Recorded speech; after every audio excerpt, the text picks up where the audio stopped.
नमस्कार, प्रणाली घागजीमन यूट्यूब चॅनलवरती तुमचं खूप सारं स्वागत। आपण चाललोय बदलापूरला कोंडेश्वर मंदिरामध्ये। मान्सूनमध्ये एवढ्या रील्स येतात, तिथे धबधबा आहे, हिडन जेम, हे जेम, तो जेम, इकडे जवळ सिक्रेट वॉटरफॉल, हा वॉटरफॉल, तो वॉटरफॉल, असेच आम्ही सुद्धा खूप सारे रील बघितले आणि आम्हाला जसं पाहिजे होता, जवळच्या जवळ, दगदग न होता, जास्त खर्चिक नसलेला असा आम्ही एक ऑप्शन फायनली निवडला, तो म्हणजे आपला कोंडेश्वर मंदिराचा।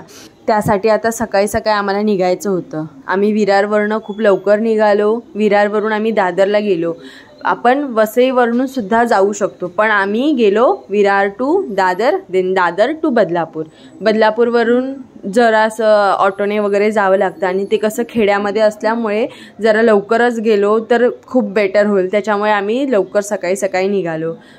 फायनली आम्ही बदलापूर ट्रेन पकडली। बदलापूरला गेल्यानंतर तुम्ही बघा स्टेशनच्या बाहेर किती सुंदर वाटते, म्हणजे इथे पाणी भरले की अजून काय किंवा घाण गटाराचं पाणी आहे काय ते मला माहीत नाही, पण ते असं आम्ही पहिल्यांदाच गेल्यामुळे ते दिसायला तर खूप सुंदर दिसत होतं। मंदिरात जायच्या आधी एक दिवसच आम्ही पहिलं तिकडे एक दोन आमचे रिलेटिव्स आहेत त्यांना विचारलं की तिकडे धबधबा म्हणजे मंदिर वगैरे चालू आहे की। मंदिर तर कायमचं चालू असतं, पण तिकडे नाकाबंदी वगैरे पावसामुळे खूप सारे इन्सिडेंट होतात, त्याच्यामुळे तिकडे चालू आहे की बंद आहे ते माहीत नव्हतं। पण फॉर्च्युनेटली तिकडे मॉर्निंगला चालू होतं, तर ते बोलले की आम्हाला फक्त जरा लवकर जावं लागेल, तर मग आम्ही त्याप्रमाणे सकाळी सकाळी लवकर निघालो, नाहीतर मला वाटत नाही की आम्ही तिकडे गेलोच असतो म्हणून। फायनली आम्ही बदलापूरला उतरलो। बदलापूरला उतरावं पूर्वेला जायचं आहे, मतलब ईस्टला जायचं आहे। ईस्टला उतरल्यानंतर स्टेशनच्या बाजूला खूप साऱ्या रिक्षा असतात, मग तिकडे तुम्ही जर बोललात कोंडेश्वर मंदिर तरी पण चालतं। आणि ते आता आम्ही दोघं गेलेलो प्रायव्हेट रिक्षाच घेऊन, तर आमचे 200-250च्या आसपास तुम्हाला पण लागू शकतात पैसे। तिथून गेलो आहे आपण, तुम्ही बघू शकता एवढं, म्हणजे आपण ऑलरेडी गावामध्येच आहे आणि ऑलमोस्ट आम्ही इथे पोहोचलो आहे मंदिराच्या आसपास आणि त्या गावामध्ये पोहोचलो आहे। बघूनच एवढं छान वाटतं आणि इकडे बघा तुम्ही, एवढं सुंदर वाटत होतं। मंदिरामध्ये पोचतोय कधी असं झालेलं। फायनली मंदिरामध्ये आम्ही पोचलो आहे आणि तुम्ही बघू शकाल इथे श्री क्षेत्र कोंडेश्वर देवस्थान, त्याच्यामध्ये किती छान शिवलिंग आहे एक, त्याची मस्त पूजा ऑलरेडी झाली होती, सकाळी सकाळीच झाली होती आणि आम्ही गेलो। खूप एवढं प्रसन्न वाटत होतं तिथे गेल्यावरती। आणि तुम्हाला माहिती असेल असं निसर्गाच्या ठिकाणी किंवा आपल्या इव्हन गावामध्ये सुद्धा मंदिराच्या बाजूला असे जर धबधबे किंवा असे छोटी छोटी कोंड असतील तर किती छान वाटतं। आणि हा तर एका दिवसाचा अनुभव तर अरे बापरे खूपच भारी होता। मंदिराच्या दोन्ही बाजूंना कोंड आहेत, त्याच्यामुळे त्या कोंडांमुळे कोंडेश्वर हे नाव तर पडले, हे तर आम्हाला माहिती होतं, पण ही दोन जे छोटे छोटे कोंड दिसतात ती दिसायला एवढी सुंदर वाटतात आणि एवढी खूपच छान वाटतात ना, पण तेवढी ती डेंजरस पण आहेत।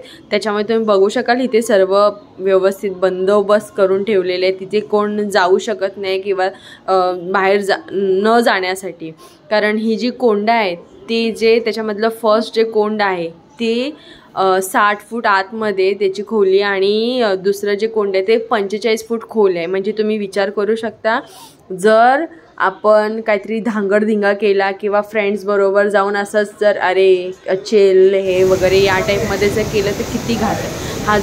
हा जो कोंड आहे हे पूर्ण त्याच्या खालती सगळ्या पत्री आहेत असं आम्हाला तिकडच्या माणसांनी पण सांगितलं की, म्हणजे तिकडे खूप जण म्हणजे जे गावकरी असतात ते कंटिन्युअस तिथे लिटरली एवढं मस्त त्यांचं व्यवस्थापन आहे ना, भारी एकदम। बाजूलाच इथे एक महाकालीचं मंदिर आहे आणि बाजूला एक छोटंसं गणपतीचं मंदिर आहे आणि या 3 मंदिरांमध्ये 2 छोटे छोटे हे कोंड आहेत। नमस्कार, प्रणाली घागजीमन यूट्यूब चॅनल तुमचं खूप सारं स्वागत। आपण आले कोंडेश्वरला आणि मंदिराच्या इथून 5 मिनिटावरती ट्रेक करायचा होता, बट तुम्ही बघू शकता लिटरली उभं पूर्ण जायचं आहे। म्हणजे आम्ही असं विचार नाही केलेलं की आम्हाला वाटलं की जास्त असं ट्रेक वगैरे नसेल, नॉर्मल आपल्याला चालायचं आहे वगैरे, कारण आपल्या ह्या डोक्यामध्ये काय एवढं असं हे नाही आम्ही करून गेलो की चल मजा मारायला जायचं किंवा ट्रेकला जायचं असं वाव वगैरे। आम्ही नॉर्मली गेलेलो, बट बापरे हा रस्ता सरळ जात होता आणि सगळीकडे माती। जे ट्रेकर असतील त्यांना कळालं असेल की नॉर्मल माणसं कसे चालतील, त्याप्रमाणे आम्ही असे एकदम असं पकडून एकदम आरामात असं शांत शांतपणे व्यवस्थित वरती गेलो आणि 5 मिनिटानं जास्तीत जास्त 5 मिनिटं त्याच्यानंतर जे तो आपल्या डोळ्यांना दृश्य दिसतं ना ते पागल होतो आपण. हे जे दिसतंय ना हे मी तुम्हाला किती दाखवते मला नाही माहिती, पण अरे बापरे बापरे बापरे एवढं सुंदर दिसत होतं ना, म्हणजे आपण त्याला त्याचं वर्णनच नाही करू शकत. एकतर सगळीकडे ग्रीनरी तर होती, त्यात आम्ही दोघं एवढं मस्त मजा. आणि त्याच्यामध्ये तुम्ही बघाल जे डोंगर वगैरे दिसत होते ना पूर्ण धुक्याने, ते पूर्ण दिसतच नव्हते की तिथे डोंगर आहेत, एवढं धुकं आलेलं. पूर्ण शांत वातावरण पण बोलू शकत नाही, कारण ही जी नदी होती त्या नदीचं जे खळखळ असं वाहण्याचा आवाज, त्याच्यानंतर शांतता, मध्ये मध्ये जो पाऊस पडत होता त्याचा जरासा बारीक बारीक आवाज. अरे बापरे बापरे बापरे एवढं प्रसन्न, एवढं पॉझिटिव्ह वाटत होतं ना, एवढे छान वाईब्स येत होते तिथे. मस्त. आम्ही तर असं विचार करत होतो यार किती म्हणजे आपण किती वेळ इथे टाईम स्पेंड करू शकतो. आणि जर आपण फॅमिलीसोबत गेलो ना तर आपण मॅक्सिमम तर चालूच असेल, मिनिमम आपण 3 ते 4 तास आपण इथे आरामात तिथे आपण काढू शकतो. एवढं छान आहे इकडचं वातावरण.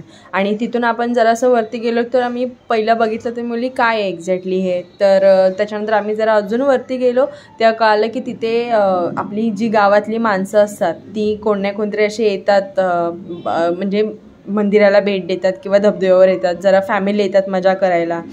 तर त्यांच्यासाठी तिथे मका, त्याच्यानंतर चहा आणि भजीपाव, वडापाव असे छोटंसं एक दुकान होतं. तिथे आम्ही गेल्यावरती पण म्हणजे मका वगैरे खाल्ला.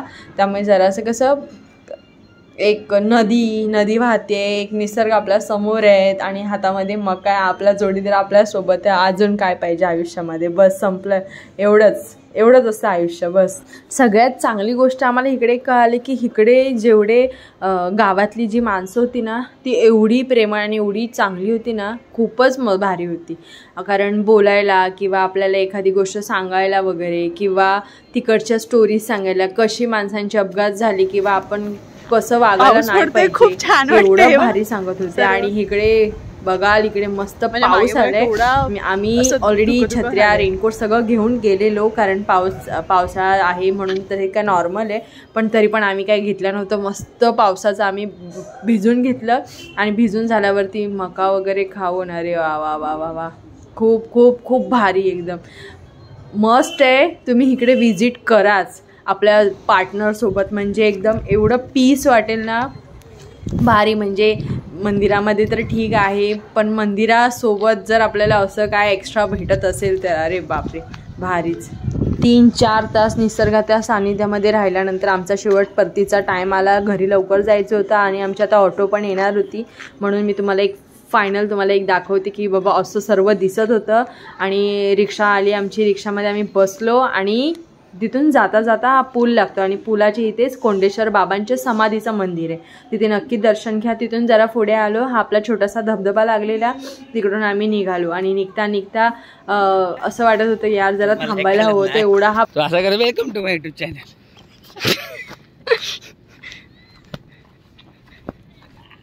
जवळच्या जवळ कमी खर्चामध्ये जास्त आनंद देणारे या स्पॉटला प्लीज तुम्ही व्हिजिट करा. पण एक लक्षात ठेवा, माती काहीतरी धिंगाणा वगैरे घालत बसू नका. जाताय व्यवस्थित जा आणि व्यवस्थित या, आणि आपल्या चॅनलला सबस्क्राईब करायला विसरू नका. थँक्यू.